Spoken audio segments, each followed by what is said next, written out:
La liberté est d'abord une notion métaphysique. L'homme est-il libre ou déterminé par des contraintes qu'il ne maîtrise pas?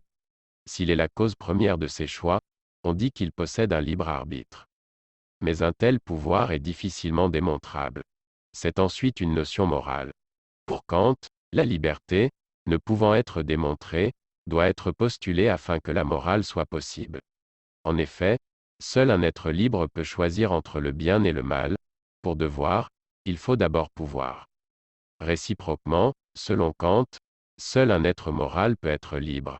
La liberté est alors synonyme d'autonomie. A contrario, celui qui veut jouir sans contrainte morale est appelé libertin. C'est enfin une notion politique. On oppose ici le citoyen libre à l'esclave.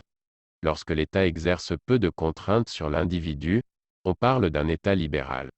Si l'individu estime que les lois sont trop contraignantes et tuent sa liberté, qu'elles sont liberticides, il lui arrive de contester l'État sous toutes ses formes.